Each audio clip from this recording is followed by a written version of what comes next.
안녕하세요. 저는 지방에 혼자 사는 30대 딸아이 엄마입니다. 저는 직업상 고객의 이야기를 많이 듣는 편인데, 그럴 때마다 듣는 이야기가 누군가의 불륜 이야기였어요. 고객들도 와서 수다 떨 때는 가까운 사람에게 하지 못한 이야기를 하곤 하거든요. 그럴 때마다 나와는 다른 세상의 일이라며 남 일 듣듯 했는데, 이번에 제가 그런 일을 당하고 보니 정말 모든 사람에게 일어날 법한 흔한 일이구나 싶었어요.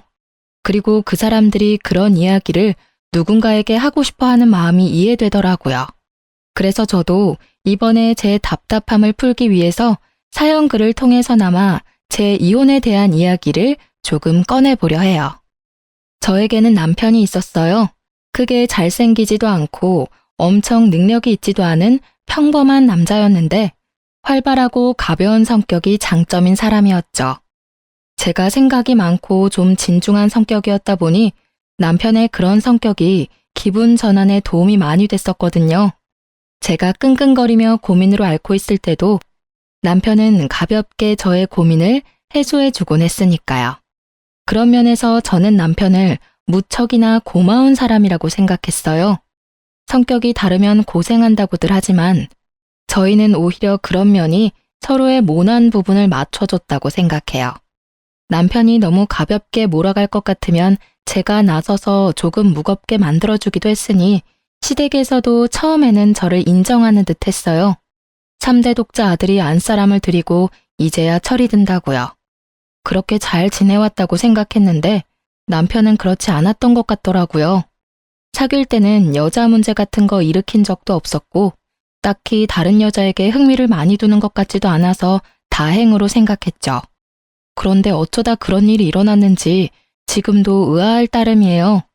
만약 사귀는 도중에 그런 낌새를 눈치챘다면 분명히 남편과 결혼하지 않았을지도 모르죠. 하지만 그때는 그런 사람이 아닐 거라는 확신했었거든요. 저도 당시에 콩깍지가 씌어 있었던 건지도 모르겠네요.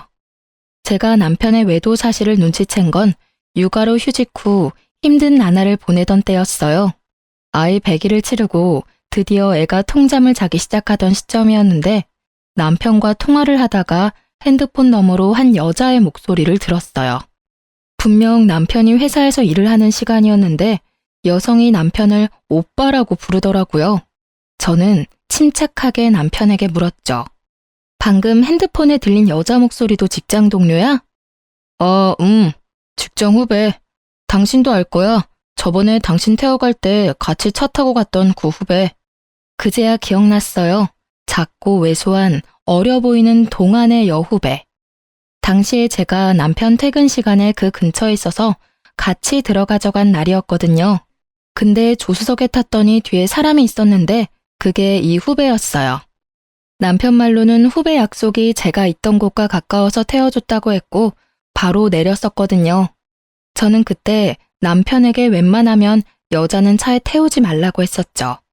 괜한 오해 받을 수 있다고 핀잔만 줬었는데 그때 남편은 그럴 리 있겠냐며 웃었거든요. 그런데 그때 그 여자는 분명 남편을 선배라고 불렀었어요. 그런 그녀가 불과 몇 달 만에 호칭이 오빠로 바뀌다니 아무리 봐도 이상했어요. 하지만 제가 너무 깊이 생각하는 것일 수도 있었고 친해지면 그럴 수도 있겠거니 했어요. 그런데 그 뒤부터 제 오감이 그 여자를 의심하게 되더라고요. 그게 제 탓만은 아닌 게 그 여자가 남편과의 접점이 너무 많았거든요. 저는 저도 모르게 남편의 뒤를 캐고 있었어요. 차를 타고 가는 길에 그 후배에게 전화가 오면 남편이 전화를 받지 않더라고요. 그렇다고 우리가 대화를 많이 하는 것도 아니었는데 그냥 업무상 전화면 받고 끊으면 되잖아요. 그런데 안 받더라고요. 제가 받으라고 하면 억지로 전화 받으면서 한마디 꼭 했어요. 가족이랑 같이 있으니까 용건만 간단히 해. 그렇게 말하면 그 여자는 이렇게 대답해요. 그럼 좀 이따 다시 전화할게요, 선배. 분명히 제가 없는 곳에서는 오빠라고 부르면서 가족과 함께 있다는 전화에는 선배라고 구별해서 부르더군요. 점점 더 제 감이 맞았다는 생각에 심장이 벌렁거리더라고요. 아닐 거라는 생각을 해봤지만 결국 확신이 든 계기가 생겼어요. 하루는 아침에 남편이 차 키를 두고 내려갔더라고요. 저도 아침에 가까운 빵집에 들를 예정이라 차 키를 들고 내려갔어요. 그렇게 주차장 쪽으로 가까이 향하는데 남편이 통화를 하며 걸어가는 뒤통수가 보이더라고요. 말을 걸려다가 흠칫 놀라 목소리를 삼켰어요. 그래, 그럼 이따가 봐. 조심해서 오고. 오늘 날씨 추우니까 따뜻하게 입고 와요. 부드럽고 애교 있는 목소리. 남편은 저와 연애할 때처럼 부드러운 목소리를 내고 있었어요. 누구에게 전화를 거는 걸까? 궁금한 마음이 들었지만 참았어요. 경거망동해서 일을 망치기 싫었거든요. 남편이 전화를 끊는 걸 보고는 이제야 남편을 확인한 것처럼 남편을 불렀어요. 여보, 차키! 남편은 눈에 띄게 놀라며 뒤를 돌아봤어요. 딱 봐도 심하게 놀란 모습에 저는 강한 확신이 들었어요. 여보, 내가 차키를 놔두고 왔어? 잊어버리고 다니지 말고 잘 다녀와. 일찍 와. 애가 아빠 몫을 잊어버리겠다. 저는 최선을 다한 평정심으로 남편을 보내줬어요.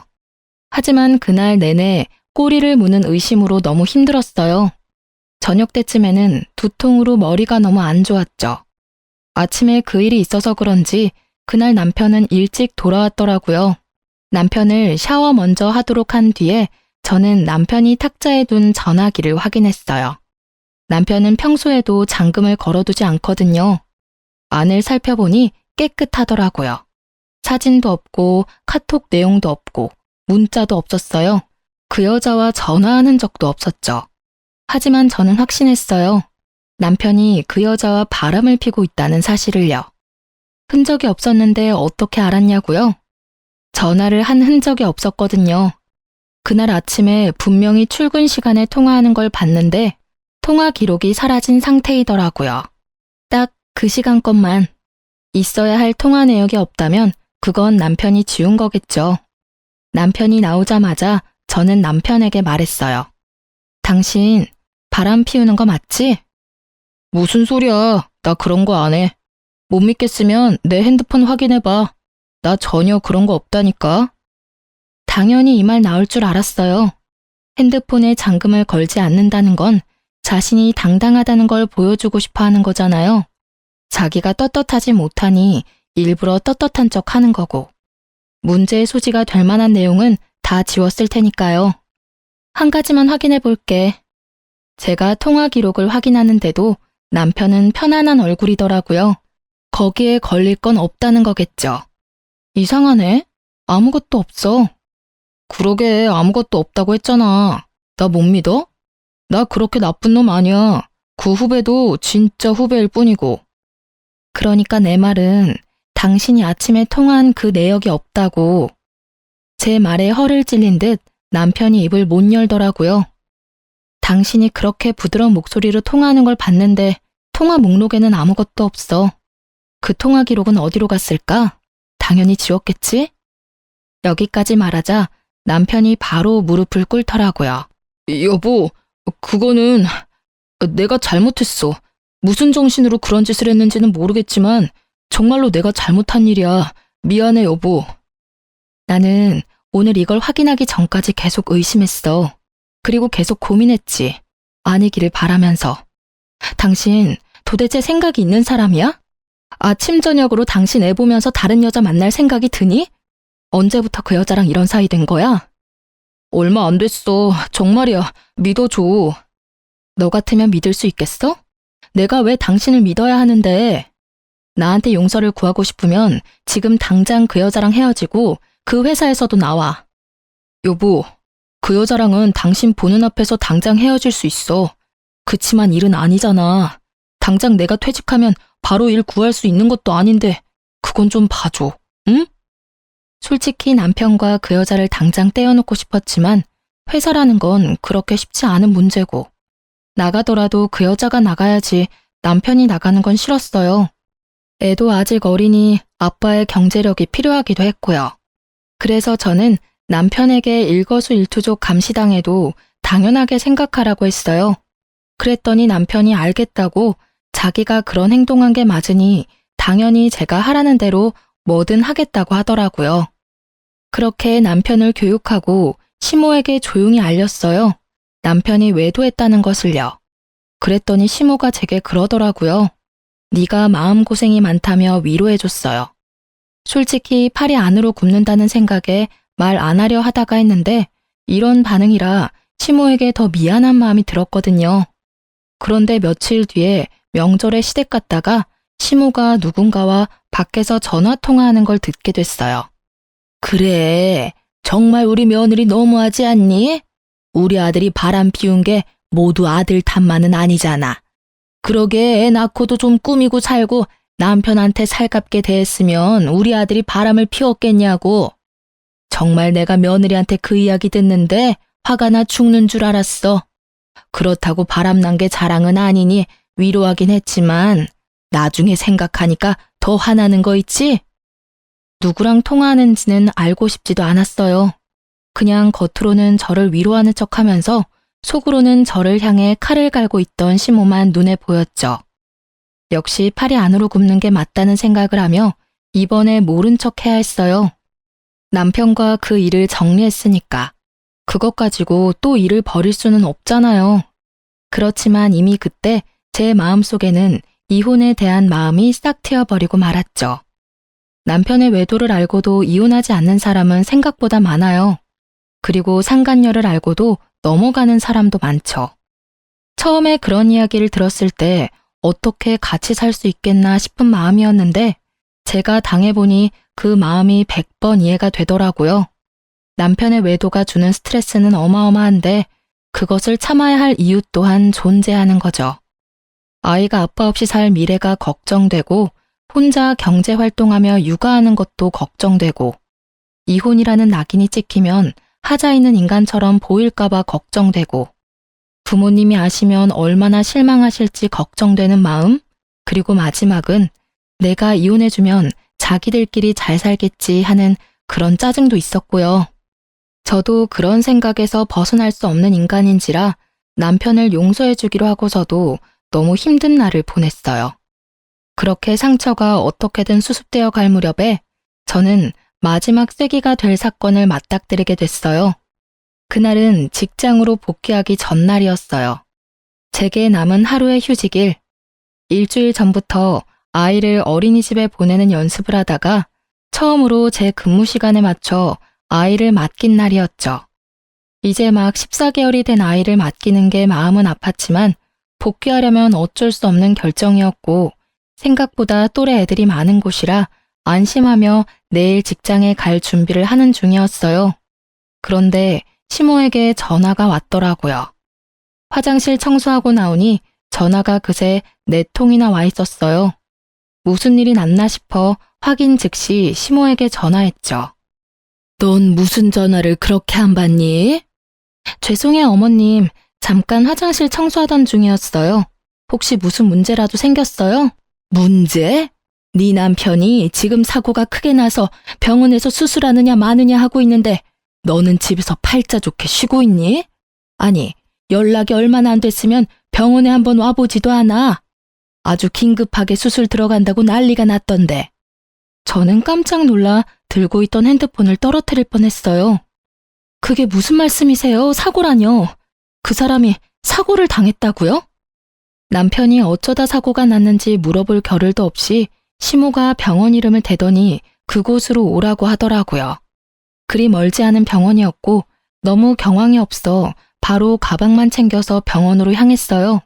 가는 동안 남편이 많이 다쳤나 싶은 생각에 겁을 내다가 문득 그런 생각이 들었어요. 그날은 평일 대낮이었고 점심시간도 아닌 오후 시간이었어요. 남편의 회사라면 지금 한창 컴퓨터 앞에서 일을 하고 있어야 할 시간인데 어쩌다가 차 사고가 났을까 하는 생각이요. 외근하는 직업도 아니었고 아침부터 저녁까지 회사 밖으로 움직이는 일이라곤 점심 식사 때가 다인데 점점 머릿속에서 상상만 커지던 그때 병원에 도착해서 시모에게 전화를 걸었죠. 그리고 얼마 뒤 병원 앞으로 나오는 시모의 표정이 완전히 일그러져 있더군요. 저를 향한 화를 그대로 표출하고 있었어요. 넌 도대체 집구석에서 뭘 하고 있길래 연락도 안 받아? 우리 귀한 3대 독자 아들 수술하러 들어갔어. 오른쪽 어깨부터 손목까지 아주 뼈가 박살이 나서 수술로 고정해야 한다더라. 너 대신 수술 동의서에 내가 사인까지 다 했어. 이런 일은 네가 해야 하는 일 아니니? 아들 아파서 가슴 철렁 내려앉는 것도 무서워 죽겠는데 내가 수술 동의서까지 사인을 해야 하냐고. 면목이 없던 제가 고개를 숙이던 그때 불현듯 머릿속에 시모에게 받은 부재중 통화가 떠올랐어요. 부재중 통화는 총 4통, 시모가 건 게 다였죠. 그런데 수술 동의서를 써야 한다면 당연히 아내인 저한테 연락을 했어야 하지 않나요? 저는 시모에게 물어봤죠. 어머님은 병원에서 연락받고 오신 거예요? 아들이 직접 전화 왔어. 네가 연락 안 받는다고 나더러 와달라더라. 도대체가 전화기는 왜 무음으로 해놓는 거야? 그러니까 전화를 못 받고 나한테 연락이 오지. 이상했어요. 남편에게 온 부재중 통화는 없었거든요.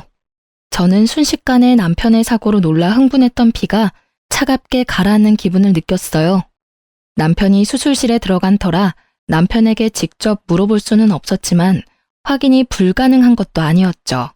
저는 남편 차가 어디 있는지 확인하기 위해 먼저 남편 핸드폰부터 챙겼어요. 레카차 업체와 연락한 게 있나 싶어 통화 기록을 뒤지는데 바로 오늘 아침에 그 여자와 통화한 내역이 있더라고요. 인연 다 끊겠다 어쩌겠다 해놓고 여전히 연락하는 걸 보고 살짝 열이 받았지만 직장 동료이니 연락 정도는 할 수도 있다는 생각으로 연락처를 뒤졌어요. 별 내역이 없길래 남편 메시지를 확인하는데 메시지 기록 중에 카드 승인 내역이 있더라고요. 거기에 오늘 날짜로 숙박업소가 딱 찍혀 있었어요. 불과 4시간 전에 결제한 내역이요. 그걸 보고는 피가 거꾸로 솟는 기분이었어요. 아마 집에 들어오기 전에 이런 문자나 통화 기록을 일부러 지웠겠죠.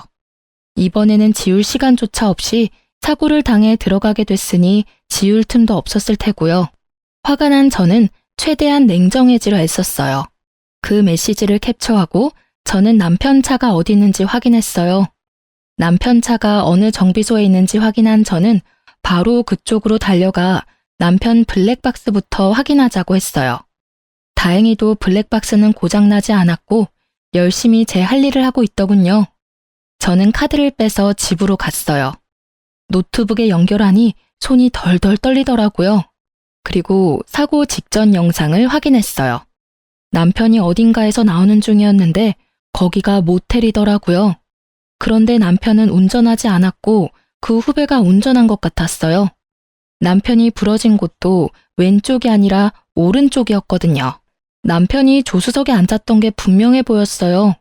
두 사람이 모텔에서 나와서 차에 타고 둘이 차 안에서 나누는 이야기들이 모두 제 귀에 들어와 박혔어요. 오늘 연차 쓰고 같이 오길 잘했지? 여기 진짜 좋은 곳이거든? 우리 마누라랑은 여기 못 와. 애 놓고 몸 다 망가져서는 어디 데리고 다니면 부끄러울 정도라고. 너 정도는 탱탱해야 데리고 다닐 만나지. 앙큼해. 그래도 오늘은 오빠 독점할 수 있는 날이라 좋아. 매번 같이 있다가도 집에 돌려보내는 게 얼마나 힘든 일인지 모르지? 항상 같이 있고 싶은데. 내가 최대한 노력해 볼게. 너도 빈털터리가 된 나랑 결혼하는 건 싫을 거 아냐.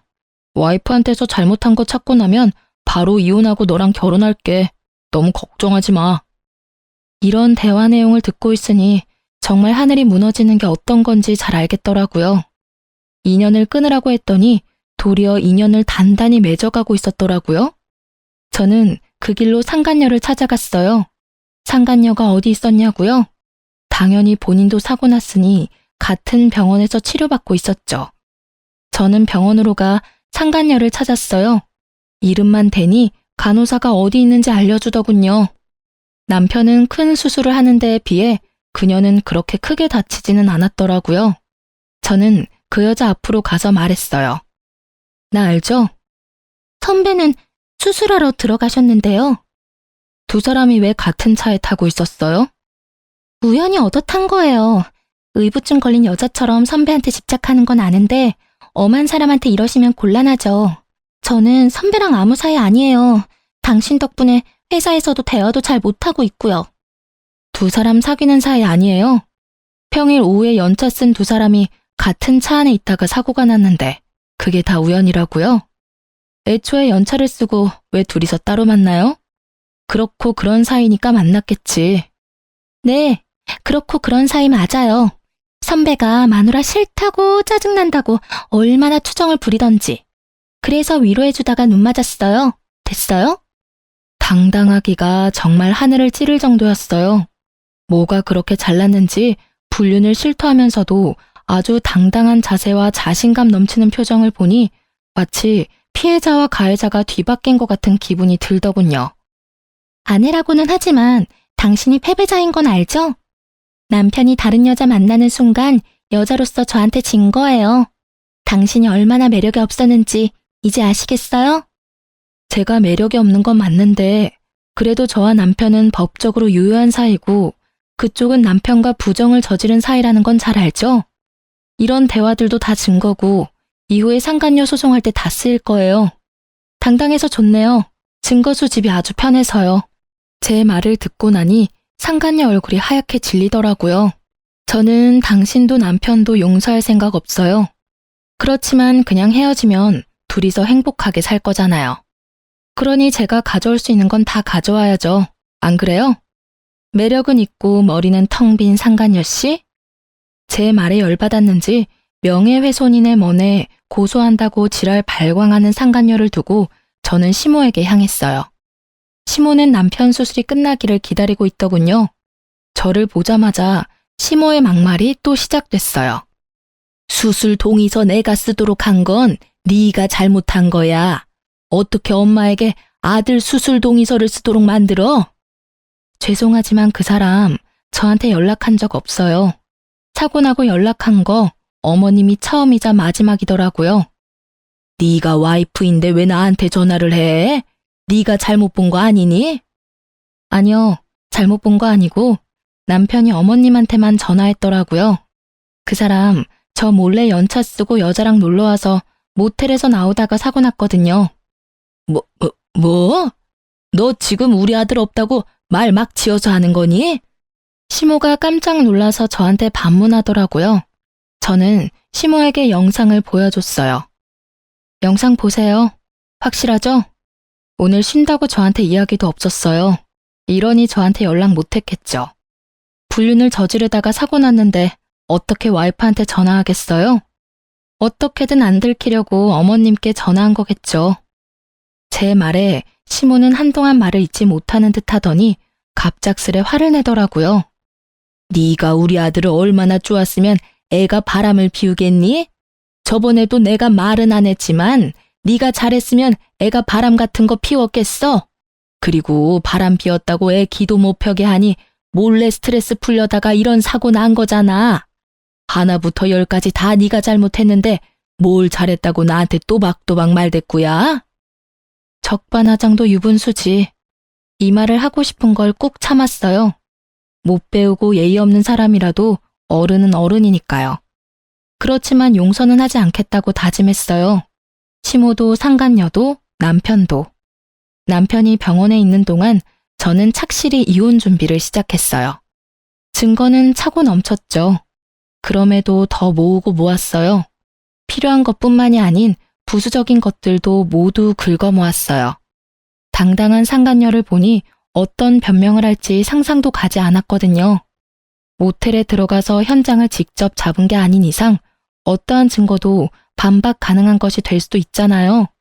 그래서 그들이 변명조차 못할 정도의 증거를 모았어요. 그리고 남편이 치료받는 동안 제 짐을 모두 싸고 아이와 함께 친정으로 건너왔죠. 아이도 절대로 빼앗길 생각이 없었거든요. 그렇게 남편의 퇴원일이 가까워질 때 저는 이혼을 통보하고 서류를 보냈어요. 이혼이 소송으로 진행되고 있을 때 남편의 퇴원일이 되었어요. 그런데 남편에게서 연락이 왔어요. 저기 여보, 혹시 지금 내가 있는 병원 와서 치료비 좀 내주지 않을래? 치료비? 그런 건 카드로 대충 내고 나중에 실비 청구하면 되잖아.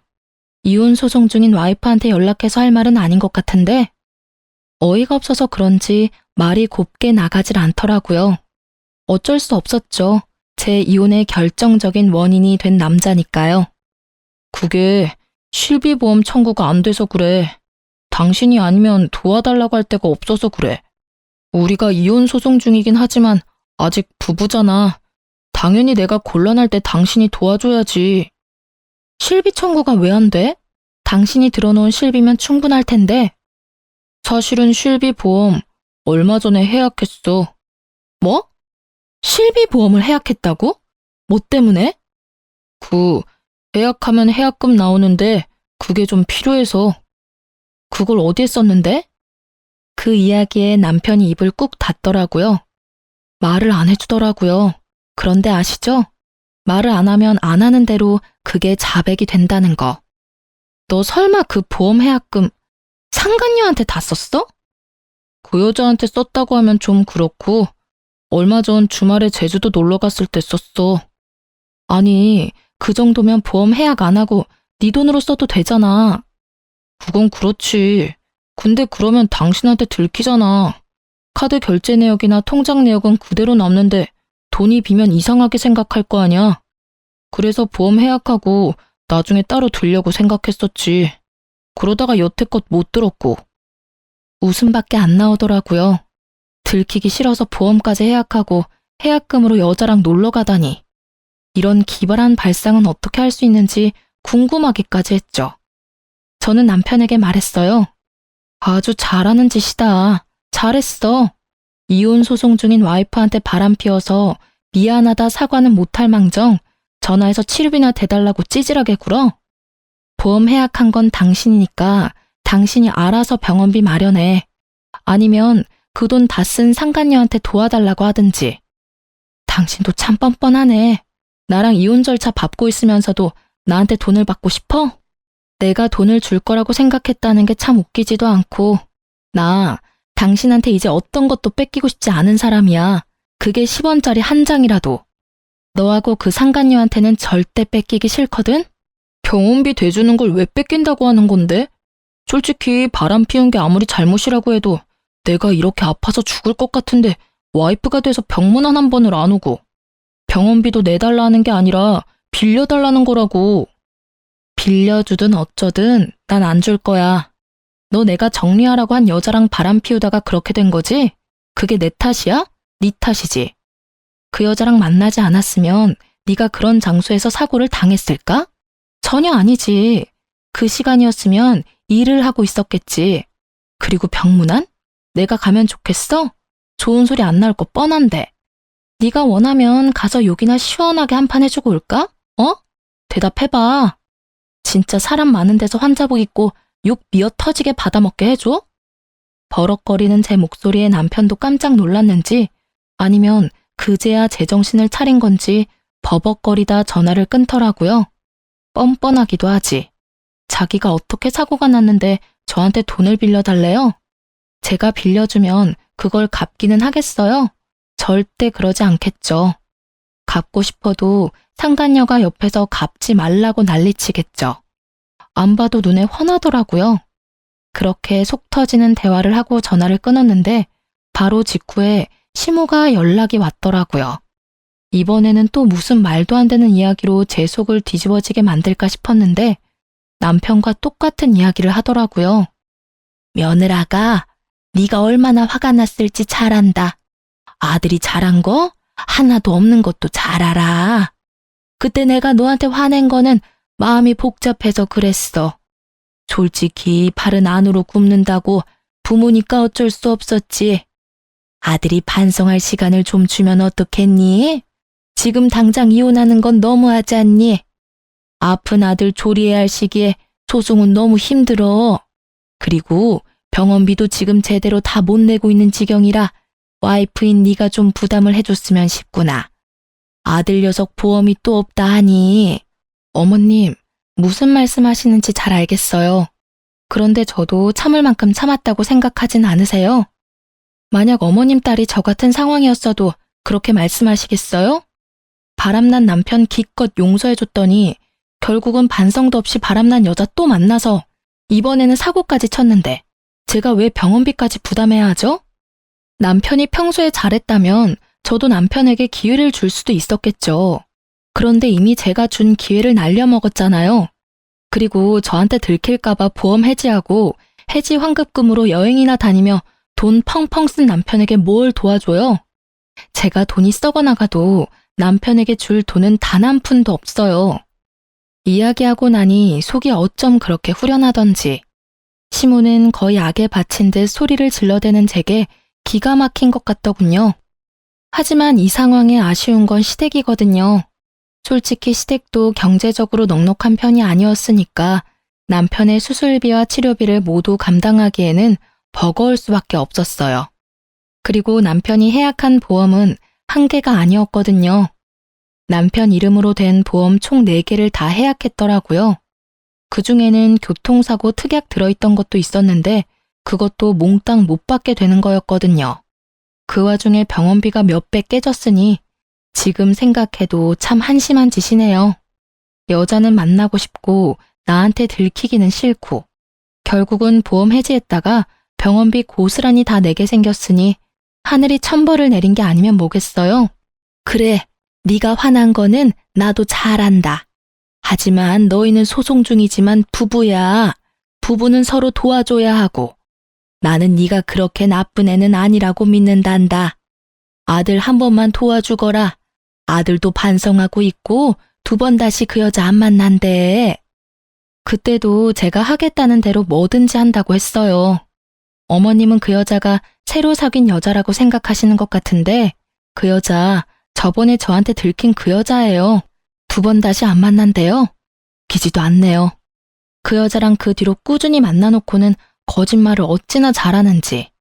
하긴 어머님은 아들 바람난 게 제 탓이라고 생각하시니까 그런 말씀 편하게 하실 수 있겠네요. 그런 면에서는 어머님도 똑같으시죠. 앞에서는 저 위로하는 척 하시더니 결국은 뒤에서 다른 사람한테 제 욕 열심히 하시는 거 봤어요. 제 말에 시모가 허를 찔린 듯 놀라더군요. 그럴 수밖에요. 지금 이 순간 그 말을 할 줄 누가 알았을까요? 저 다 봤어요. 명절에 어머님네 갔다가 애 낳고 관리 안 해서 남편 바람 피운 거 제 탓이라고 그렇게 말씀하시는 거 다 들었어요. 그래서 더 해주기 싫어요.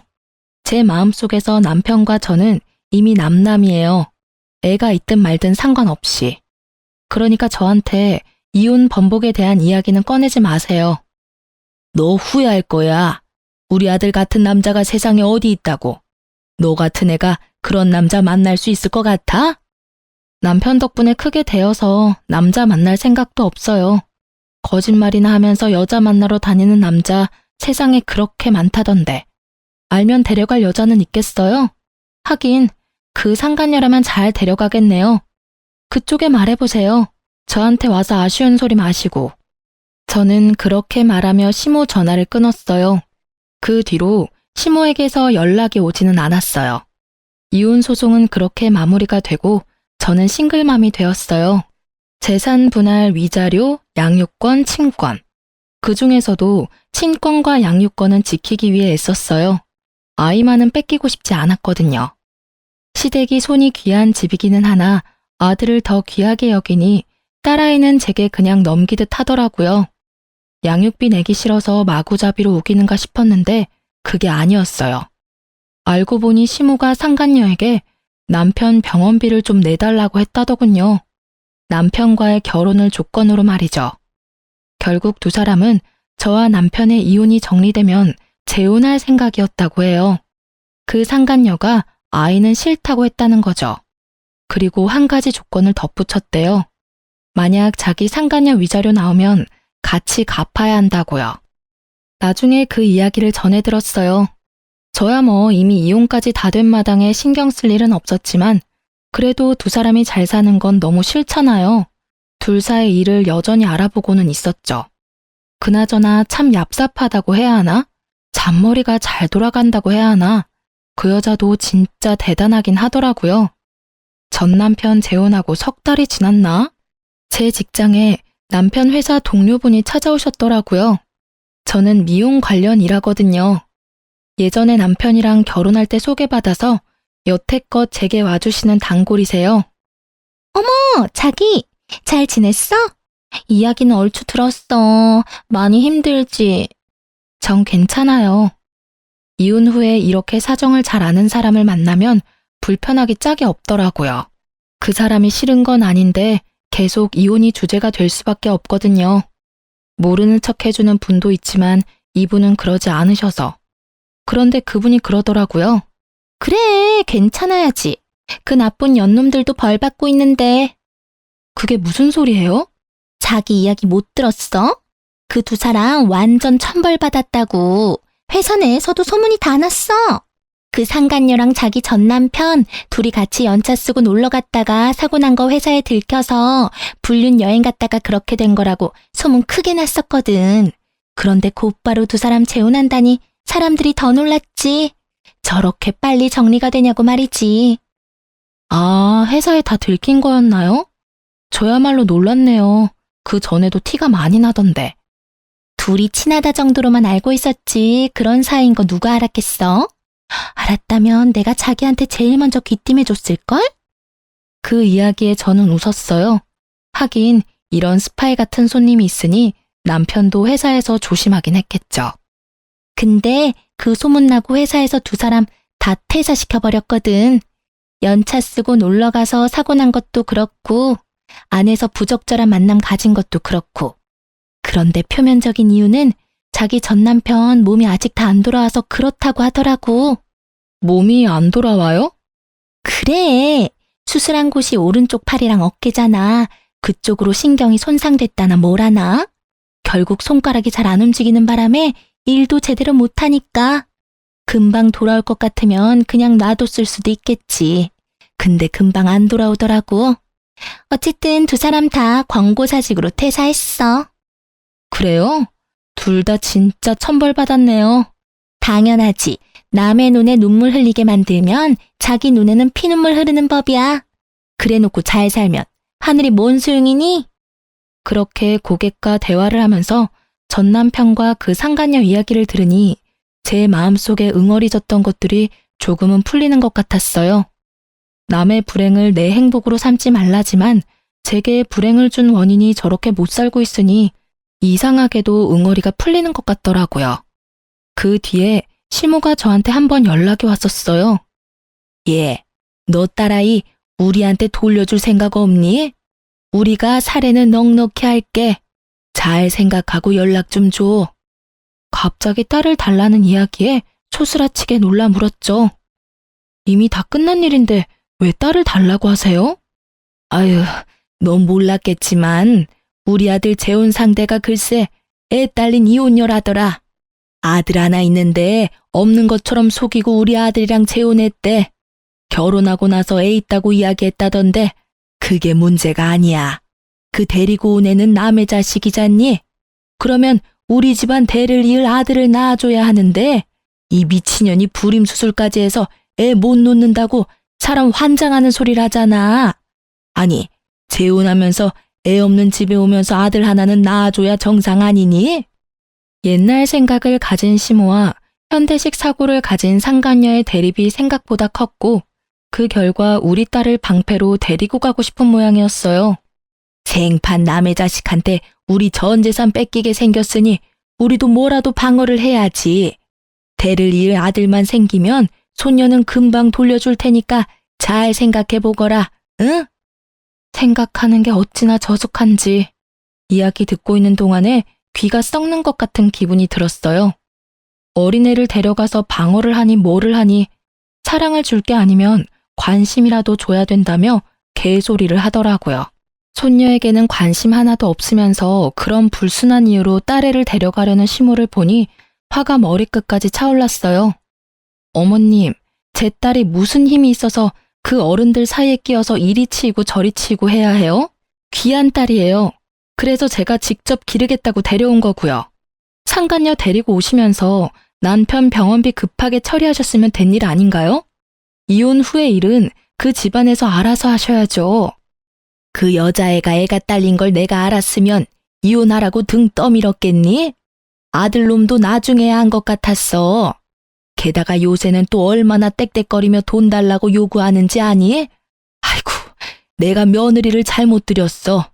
아들놈은 손가락이 안 돌아와서 취직도 못하고 있는데 재혼한 새 며느리는 아주 시댁을 돈줄로 알고 안 해주려니 아들이 불쌍하고 해주려니 며느리가 밉고 시모가 괴로워하는 걸 보니 생각보다 상황은 심각해 보였어요. 그렇다고 제가 애를 줄 일은 절대 없었어요. 심각하고 불쌍하든 저랑은 이제 관계없는 사람들이에요. 열심히 자기 손으로 자기들 인생 말아먹고 있는 중인데 제가 왜 관여를 하겠어요? 그저 저와 제 딸이 거기에 휘말리지 않도록 하는 것만 중요할 뿐인 거죠. 시모는 결국 제게서 딸을 얻을 수 없다는 걸 알고는 전화를 끊고 연락 한 번 안 하더라고요. 그런데 한 달쯤 지났을까요? 제 고객이 연락이 와서 알려주더라고요. 전 남편과 살고 있던 그 상간녀가 도망갔다고요. 저는 상간녀 위자료 소송을 해서 그 여자에게서 돈을 받고 있었는데 불과 며칠 전에 그 위자료가 다 지급됐었거든요. 그래서 생각보다 빨리 들어왔다고 생각했는데 알고 보니 전 남편 퇴직금을 몽땅 제 위자료로 지급하고 남편 버리고 집을 나가버렸다고 하더군요. 오른손을 제대로 못 쓰는 남편의 수발들야 육아하랴 일하랴 나름 엄청 힘들었나 보더라고요. 그야말로 벌 받았다는 말로밖에 설명할 수 없는 상간녀 상황을 보니 하늘이 나를 버리지 않았구나 하는 생각이 들었어요. 뭐 제 살 길 찾아 도망갔으니 불륜도 끝이었고요. 그렇게 헤어질 거 뭘 그리 죽고 못 살아서 불륜 같은 짓을 했나 몰라요. 아들이 이제 중학교 들어가던데 부끄러워서 아들 얼굴은 어떻게 보려는 건지 원. 그 사람들이 스스로 제 무덤 파는 동안 저는 착실하게 아이와 함께 살 미래를 위해 움직였어요. 친정집에 얹혀 살게 됐지만 아이의 정서적인 안정을 위해 한 선택이었어요. 부모님은 젊지는 않지만 사랑을 주실 수 있고 저는 경제활동을 할 수 있는 젊음이 있으니까요. 살다 보면 이렇게 속 뒤집어질 만한 일도 가끔 일어나나 봐요. 이혼을 하면서 이런 어이없는 일들을 당하고 나니 앞으로 어떤 힘든 일이 와도 견딜 수 있는 경험이 된 것 같아서 그것 하나만은 다행이라 생각해요. 이혼 전 이혼을 해야 하나 말아야 하나 고민하시는 분들 생각보다 많이 계셔요. 저도 마찬가지였어요. 제가 정신적인 스트레스에 강한 타입이었다면 참고 살았을 거예요. 그렇지만 전 그런 사람이 못 되거든요. 이렇게 이혼을 해서라도 일단 제 마음이 편안해져야만 조금이라도 더 만족하며 살 수 있는 사람이었거든요. 글을 쓰다 보니 그때의 기억이 새록새록 떠오르네요. 힘든 일도 시간이 지나면 다 극복하게 되어 있어요. 저처럼 고민하는 분들에게 도움이 되기를 바라는 마음으로 제 사연을 써보았네요. 모두 속 시원한 하루 보내시길 바랍니다.